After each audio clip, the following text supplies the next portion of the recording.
అందరికీ నమస్కారం. ఇప్పటికే నా మీద కేసుల మీద అదేవిధంగా విద్యా సంస్థల మీద అన్ని విషయాలు కూడా గౌరవ హరీష్ రావు గారు చెప్పారు. నేను ఒక 2 విషయాలు మాత్రం చెప్పదలుచుకున్నా. 25 సంవత్సరాల క్రితం మేము విద్యా సంస్థలు స్థాపించినాం. 25 సంవత్సరాల నుంచి వెళ్ళి అనేక ప్రభుత్వాలు, ఆనాడు తెలుగుదేశం ప్రభుత్వం, కాంగ్రెస్ ప్రభుత్వం, టీఆర్ఎస్ ప్రభుత్వం, మరలా ఇవాళ ప్రభుత్వాల్లో కూడా ఇబ్బందులు ఉంటే ఉండొచ్చు. కానీ వ్యక్తిగతంగా రాజకీయ పరంగా ఏనాడు కూడా మేము ఇబ్బందులు ఎదుర్కోలే. గత 9 నెలలుగా వ్యక్తిగతంగా నా మీద, నా కుటుంబం మీద, నా విద్యా సంస్థల మీద విపరీతమైన దాడి చేస్తున్నారు, ఇబ్బందులు పెడుతున్నారు.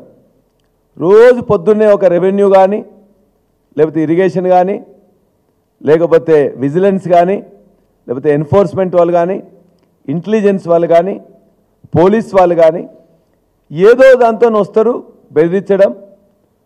అది వేరే వాళ్ళు ఎవరో కంప్లైంట్ ఇచ్చిందని చెప్పేసి, కంప్లైంట్ ఇస్తే ఇవ్వండి అంటే లేదు, ఓరల్గా ఉందంటారు. మేము కంప్లైంట్ ఇట్లా ఇబ్బంది పెడుతుందని చెప్పేసి మేము కంప్లైంట్ ఇస్తే పోలీస్ స్టేషన్లో తీసుకోరు. ఇతరులు కంప్లైంట్ చేస్తున్నారని చెప్పేసి మా దగ్గరికి మాత్రం వచ్చి ఇబ్బంది పెడుతుంటారు. కాబట్టి 9 నెలల్లో నా మీద కానీ, నా విద్యా సంస్థల మీద కానీ జరిగిన దాడి 25 సంవత్సరాలు ఎప్పుడు జరగలే. ఇది సరైనది కాదని చెప్పి నేను భావిస్తున్నా. ఇవాళ విద్యా సంస్థలు బాగుంటే, విద్యార్థులకు సేవ అందుతే, మంచి క్వాలిటీ ఎడ్యుకేషన్ ఉంటే వస్తారు తప్ప ఇవాళ బీఆర్ఎస్ పార్టీ అనో పల్లరాజేశ్వరరెడ్డి అనో ఎవరు చేరరు. ఇవాళ రాష్ట్రంలో NIRFలో 5వ ర్యాంకులో వచ్చిందంటే అక్కడున్న క్వాలిటీ ఎడ్యుకేషన్ ఇస్తున్నాం కాబట్టి వచ్చింది తప్ప మరొకటి కాదు. ఇవాళ మెడికల్ కాలేజీ కూల్స్తామని చెప్పేసి ఏదైతే వాళ్ళు ప్రయత్నం చేస్తున్నారో దానికి సంబంధించిన నీటిపారుదల శాఖ, రెవెన్యూ శాఖ, కలెక్టర్ గారు, HMDA గారు అందరూ పర్మిషన్లు ఇచ్చిన తర్వాతనే ఆ యొక్క భవన నిర్మాణాలు చేపట్టినాం. అది కంప్లీట్ అయింది. ఇవాళ నీటిపారుదల శాఖ వాళ్ళే మాకు ఇచ్చారు. ఆ నీటిపారుదల శాఖ వాళ్ళు వచ్చి నిన్న కేసు పెట్టారు. ఆ కేసులో వాళ్ళు ఎక్కడ కూడా ఏం చెప్పలే. కేసులో ఏం పెట్టారు, ఇంత ఎక్స్టెంట్ నేను జరిగినాను కానీ, లేకపోతే ప్రభుత్వ భూమి, లేకపోతే చెరువు భూమిలో నేను వచ్చిందని కూడా అక్కడెక్కడ మెన్షన్ చేయలే.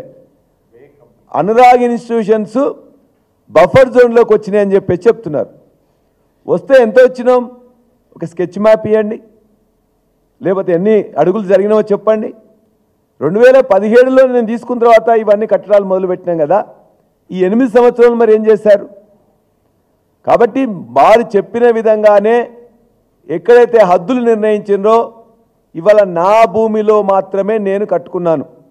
ఇవాళ పెద్దలు హరీష్ రావు గారు చెప్పినట్టు మీరు ఆ ప్రభుత్వ భూమి కానీ, లేకపోతే చెరువు భూమి కానీ 1 ఇంచు కూడా నా దాంట్లో ఉన్నట్లయితే, నేను ఎంకరేజ్ చేసినట్లయితే ఇవాళ మొత్తం విలేకరుల సాక్షిగా, రిపోర్టర్స్ సాక్షిగా సర్వే చేసి హద్దు పెట్టమని చెప్పండి.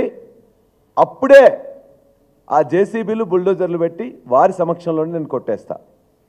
ఏదన్నా వారికి ఇవాళ డిక్లేర్ చేసినట్లయితే వాళ్ళు ఒక సర్వే చేసి అది నోటిఫై చేసి దాని ప్రకారం నేను జరిగినా అని చెప్పేసి ఒక అధికార పత్రంగా వారి దగ్గర ఏమన్నా ఉన్నట్లయితే దాని ప్రకారం ఖచ్చితంగా నేను ఎంత జరిగితే, ఎక్కడ జరిగినా, ఏమున్నా కూడా అది మెడికల్ కాలేజ్ అయినా, హాస్పిటల్ అయినా దాన్ని 5 నిమిషాల్లో 10 నిమిషాల్లో నేను టైం నాకు ఇచ్చినట్టయితే ఖాళీ చేయించి నేను కొట్టేస్తా.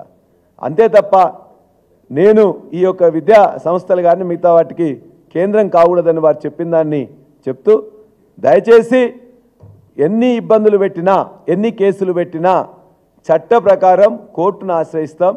మీ అందరూ కూడా విజ్ఞప్తి చేస్తున్నా, అధికారులకు కూడా విజ్ఞప్తి చేస్తున్నాం. ఖచ్చితంగా ఎక్కడైనా తప్పు జరిగితే చెప్పండి, నోటీస్ ఇవ్వండి, మా అనుమతులు పరిశీలించండి, తదనంతరం ఏ చర్య తీసుకున్నా దానికి సిద్ధమని చెప్పేసి కూడా నేను ప్రజలకు కూడా తెలియజేసుకున్నాను.